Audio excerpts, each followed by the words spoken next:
My father suspended me until I apologized to my sister. I just said all right. The next morning, she smirked until she saw my empty desk and resignation letter. The company lawyer ran in pale. "Tell me you didn't post it." My father's smile died on the spot. The conference room fell silent after my father delivered his verdict.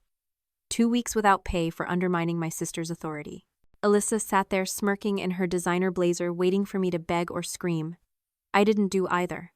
I looked at the blueprints on the table designs I drew, but wasn't credited for, and realized my loyalty had expired.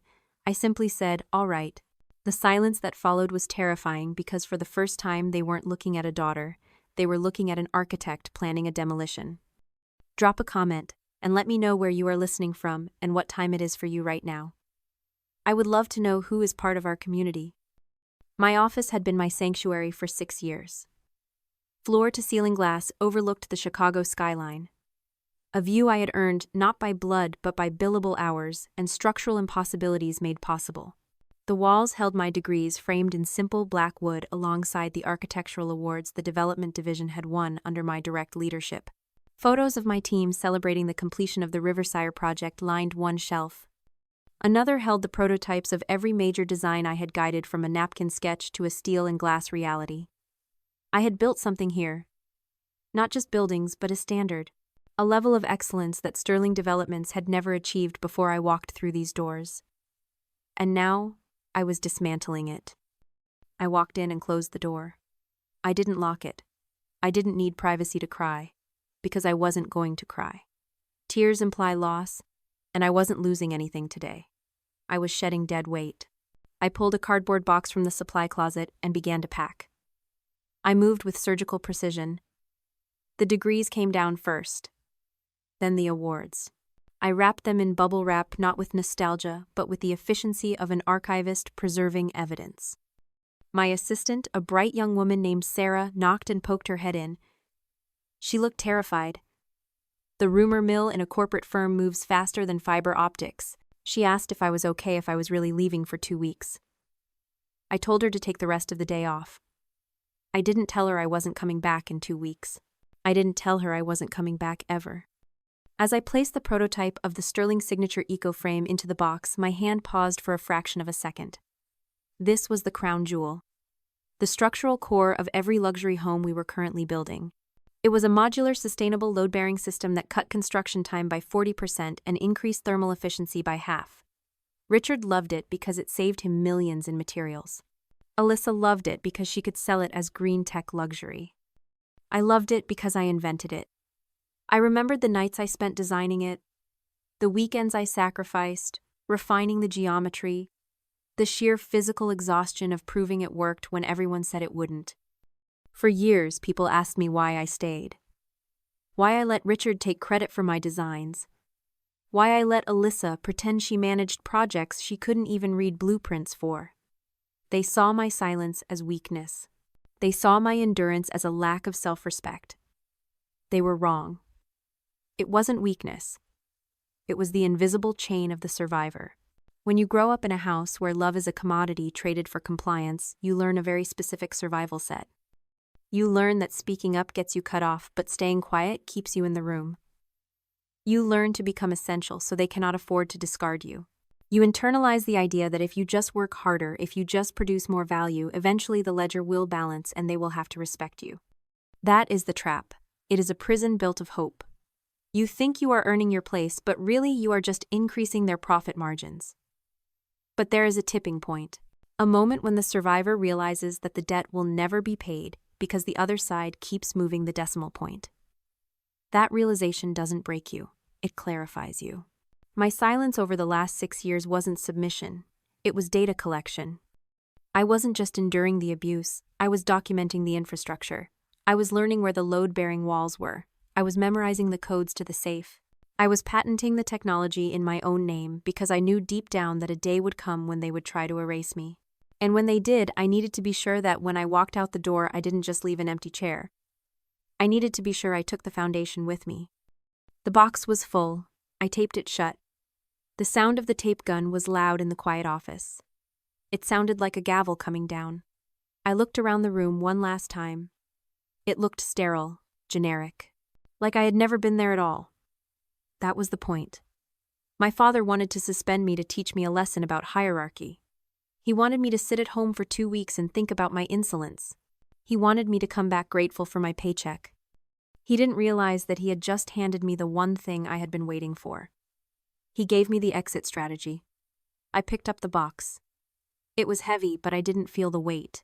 I felt only the terrifying, exhilarating lightness of a bridge burning behind me. To understand why I was leaving, you have to understand the lie that started it all. The incident that sparked this exodus happened 3 days earlier. Alyssa, as vice president of client relations, had closed a deal with a tech mogul from Silicon Valley. He wanted a futuristic eco-mansion on the lakefront, something that would get him into Architectural Digest. It was a $20 million project. The commission alone would cover Alyssa's lifestyle for a year. To close the deal, she promised him it would be move-in ready in 90 days. 90 days. It was a physical impossibility. The foundation curing time alone was 28 days. The custom glazing for the windows had a 12-week lead time. The permits would take 2 months. When I saw the contract, I didn't panic. I didn't scream. I did what a project director does. I ran the critical path analysis. I drafted a revised Gantt chart showing a realistic timeline of 9 months. I sent it to the client, copying Richard and Alyssa with a simple note saying that to ensure structural integrity and code compliance, this was the expedited schedule. It was professional. It was factual. It was necessary to prevent a breach of contract lawsuit that would have bankrupted us. Alyssa had stormed into my office screaming about sabotage. She didn't care about the physics of concrete or the logistics of supply chains. She cared about the commission check. Richard sided with her. He told me that sales rely on vision, and I was suffocating the company with my negativity. That was the moment I realized that to them, I wasn't an architect. I was just the mechanic they kept in the basement to fix the engines they kept breaking. I was taping the last box when I felt a presence in the doorway. I didn't have to turn around to know it was Alyssa. The scent of her expensive perfume, something floral and cloying, filled the room. She walked in like she owned the place, running a hand over the drafting table I had used to design 3 award-winning estates.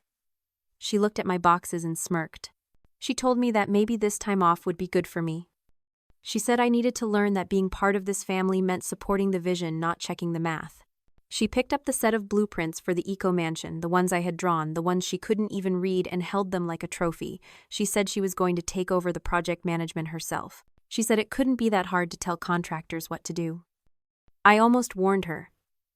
I almost told her that the soil composition on the lakefront required a specific pile-driving depth or the whole house would slide into the water. I almost told her that the steel suppliers required a 40% deposit by Friday or we lost our slot. But I didn't. I just looked at her holding the plans upside down and I felt a cold, hard satisfaction. I picked up my box. As I walked out, my phone buzzed. It was a notification from the company server. Access denied. Your credentials have been revoked by Administrator Richard Sterling. He had locked me out of the system before I even left the building. He thought he was cutting off my access. He didn't realize he was locking himself inside a burning building. The next morning, I dressed in a charcoal suit that cost more than my first car. I pulled my hair back. I applied lipstick with the precision of a sniper adjusting a scope. I drove to the office at 9 o'clock sharp. The receptionist looked confused when I walked in carrying nothing but a thin leather portfolio. I didn't go to my office. I went straight to the boardroom. Richard was there drinking coffee, looking smug. Alyssa was next to him, scrolling on her phone. Nathan, the corporate counsel, sat at the end of the table looking weary. He was a good lawyer, careful and observant, the only person in the building besides me who actually read the fine print. Richard asked if I was there to apologize. He told me to make it quick because they had a strategy meeting for the eco-mansion. I placed the portfolio on the mahogany table. I didn't sit down. I told him I wasn't there to apologize. I was there to resign. I slid the letter across the glass surface toward Nathan, not Richard. I told them that effective immediately I was terminating my employment. Furthermore, per clause 17 subsection B of my employment agreement, I was triggering the constructive dismissal provision. Richard laughed. It was a bark of a laugh, dismissive and arrogant. He asked what I was talking about. He said I was suspended, not fired, and I couldn't claim constructive dismissal. I kept my eyes on Nathan. I explained that locking a project director out of the server, removing their access to active blueprints, and publicly demoting them without a performance review constituted a material breach of contract. I had drafted that clause 5 years ago, back when Richard was going through his second divorce and the company was unstable. I did it to protect myself from exactly this kind of volatility. I told them that under the terms of the contract, the penalty for constructive dismissal was an immediate buyout of my equity stake. I had done the math based on the last valuation. I told them the company owed me $950,000. And per the contract, it was payable within 30 days. Richard stopped laughing. His face went a mottled shade of red. He slammed his hand on the table and shouted that I was delusional. He said he wouldn't pay me a dime. He said he would sue me for insubordination. He looked at Nathan, expecting his lawyer to attack me. But Nathan wasn't looking at Richard. He was reading the contract I had slid over to him. His face had gone very pale. He looked up at me, and in his eyes, I saw the dawn of realization. He knew. He remembered the clause. And he knew I had them. Alyssa jumped in, her voice shrill. She called me greedy. She said I was trying to bankrupt the family. She said I was jealous because she closed the big deal. I looked at her, and for the first time I didn't feel the old sting of inadequacy. I just felt pity. She was fighting for a crown that I knew was made of tin. I told her she could have the deal. She could have the title, she could have the office with the view. But she couldn't have my equity. Richard stood up, looming over the table, using his physical size to intimidate, a tactic that had worked on me when I was 12. It didn't work when I was 30. He pointed a finger at me and told me to get out. He said if I wanted a war, I would get one. He said he would bury me in legal fees until I was begging for my old job back. I smiled. It wasn't a nice smile. It was the smile of someone who has planted the dynamite and is just waiting for the fuse to burn down. I told him that the money was just the beginning. I told him there was one more thing we needed to discuss. One more clause in the contract that he had definitely forgotten about. I turned to page 14 of the document in front of Nathan. The section on intellectual property and licensing. Nathan turned the page. I saw his eyes scan the text, widening with every line. He looked up at Richard, his voice trembling slightly. She's right, Richard. The Sterling Signature Eco Frame. The patent isn't held by the company. It's held by Isabella Sterling, LLC. So what? Richard spat. She works for me. Her work belongs to me. Not according to this addendum, I said, my voice cool and steady. Clause 22 states that the company has a revocable license to use the intellectual property contingent upon my continued employment as project director. In the event of termination without cause or constructive dismissal, the license is automatically revoked, effectively, immediately. I leaned forward, placing my hands flat on the table. That means you cannot pour the foundation for the tech mogul's mansion. You cannot finish the 3 luxury estates in Highland Park. You cannot even use the marketing materials that feature my designs. If you do, I will sue you for patent infringement, and I will win. You are currently sitting on a pile of contracts you cannot fulfill, selling a product you no longer own. The silence in the room was absolute. It wasn't just quiet, it was a vacuum. I watched the blood drain from Richard's face. He looked at Alyssa, hoping she would have a solution, but she was just staring at me, her mouth slightly open, looking like a child who had broken a vase she couldn't afford to replace. I'll be expecting the buyout check within 30 days, I said, picking up my portfolio. And Nathan, I'd advise you to start drafting the cease and desist letters to the contractors. You don't want to be liable for unauthorized construction. I walked out of the boardroom. I didn't slam the door. I closed it gently with a soft click that sounded like the final tumblers of a lock falling into place. 3 months later, the silence in my new studio was broken only by the scratch of my drafting pencil. It was a converted loft in the West Loop, flooded with natural light and free of toxic family politics. I had used a portion of the buyout money which Nathan had ensured was wired to me exactly 29 days after my resignation to set up shop. I wasn't just surviving, I was thriving. But across town, the empire I had left behind was burning. The collapse of Sterling Developments wasn't immediate. It was a slow, agonizing grind. It started with the cease and desist orders. The tech mogul, furious that his dream home had been halted before the first beam was raised, sued for breach of contract. That lawsuit triggered a clause in the company's insurance policy that raised their premiums by 200%. Then came the logistical nightmare. Alyssa tried to step in. She tried to be the visionary. She hired a junior architect to tweak the designs enough to bypass my patent. But you cannot tweak physics. Without the eco-frame, the load-bearing calculations didn't work. The junior architect told her they needed to switch to traditional steel beams, which would double the cost and triple the timeline. Alyssa screamed at him. She told him to make it work. She thought that authority meant commanding results. She didn't understand the illusion of power via the empty chair. For years, Alyssa had sat in meetings, nodded at clients, and signed her name to documents, believing that this was the work. She believed that her title vice president gave her power. She didn't realize that her power was entirely borrowed.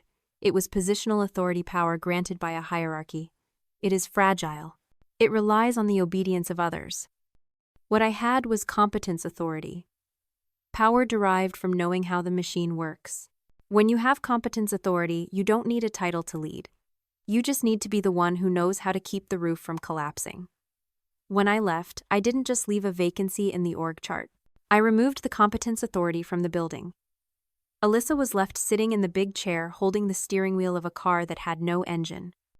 She kept turning the wheel, shouting commands, but the vehicle just sat there rusting in the driveway. I heard through the grapevine contractors who called me begging for work that Richard was bleeding cash. He was paying penalties on 3 different stalled sites. He had fired the junior architect. He was taking meetings with bankruptcy lawyers. The sterling name, once synonymous with innovation, was now a warning label for stalled projects and litigation. I looked down at my desk.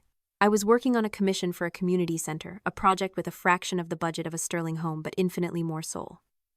My phone rang. I looked at the screen. Richard Sterling. It was the 5th time he had called this week. I let it ring. I wasn't avoiding him out of fear. I was letting him sit in the silence he had created. I was letting him feel the weight of the empty chair. He showed up on a Tuesday morning. It was raining a cold, gray Chicago drizzle that streaked the glass of my studio windows. I saw his car pull up. Not the flagship Mercedes he used to drive, but a modest sedan. He walked to the door slow, heavy. He looked older. The arrogance that used to hold his spine straight had evaporated, leaving behind a man who looked like he was wearing a suit 2 sizes too big. I buzzed him in. I didn't offer him coffee. I didn't ask how he was. I sat behind my desk, hands folded on top of a fresh set of blueprints for a community library I was designing. He stood in the middle of the room looking around at the exposed brick, the modern lighting, the quiet hum of a business that was solvent. "Alyssa is out," he said. "No preamble, no pleasantries. I fired her this morning. She's moving to Arizona." I nodded. "That seems prudent." "The tech mogul settled," he continued. "Cost me $3 million. We had to sell the lake house to cover the liquidity gap." He paused, waiting for me to wince. I didn't. "We can't finish the Highland Park estates without the eco-frame license. The contractors are threatening to walk. The bank is calling daily." He took a step closer, leaning his hands on the back of the guest chair but not sitting. "I'm here to make you an offer, Isabella. Come back. Not as project director. As CEO. I'll step down to chairman. You take full operational control. You get 51% of the voting stock. It's yours, the whole kingdom." It was the offer I had spent my entire 20s dreaming of. It was the validation I had scraped and clawed for. He was handing me the keys to the empire, admitting that I was the only one capable of ruling it. He was trying to sell me my own inheritance. "And the catch?" I asked, my voice flat. "You relicense the IP to the company," he said. "We finish the projects. We rebuild the reputation. It's a sterling legacy, Isabella. It belongs to you." I looked at him, and for the first time I didn't see a titan of industry. I saw a beggar king standing in the ruins of a castle he had set on fire, trying to trade a crown of ashes for a fire extinguisher. "No," I said. He blinked. "Excuse me." "The answer is no. I don't want the job, I don't want the stock, and I certainly don't want the legacy." "You're being stubborn," he snapped, a flash of the old Richard breaking through. "I'm offering you everything you ever wanted. I'm admitting you were right. Alyssa couldn't handle it. You won." "I didn't win," I corrected him. I escaped. "There is a difference." I stood up and walked to the window looking out at the city. "You think you're offering me an empire, Richard. But you're offering me a Superfund site. The company is toxic, the brand is damaged, and the culture is rot. If I came back, I wouldn't be building anything. I would be spending the next 10 years cleaning up your mess. I turned back to face him. But that's not the real reason. The real reason is that I finally understand the cost of that legacy. This was the moment, the final severance. I looked him in the eye and delivered the truth I had been carrying since the day I packed my box. There is a myth we tell ourselves about family. We tell ourselves that blood is a binding contract, that we owe our parents our survival because they gave us life. But that is a lie. You didn't raise me, Richard. You managed me. You treated my affection like a renewable resource you could exploit for profit. You demanded loyalty, but you offered only conditional employment. I am your father, he whispered, the words sounding hollow in the open space. And I am a distinct legal entity, I replied. Cutting the bloodline isn't an act of malice. It is an act of self-preservation. It is the only way to save the self from being cannibalized by the system. If I come back, I accept the premise that my worth is tied to your approval. I accept that I am a sterling first and a person second. I reject that premise. I am not saving the sterling name. I am saving Isabella. He stared at me for a long time. The silence stretched heavy and final. He realized then that he had no leverage. He couldn't fire me. He couldn't disown me. He couldn't even guilt me because I had balanced the ledger and closed the account. What will you do? He asked finally. With the patents? I'll license them, I said, to other firms, competitors, builders who pay their invoices and respect their architects. The Sterling Signature Eco-Frame will build thousands of homes, Richard. Just not yours.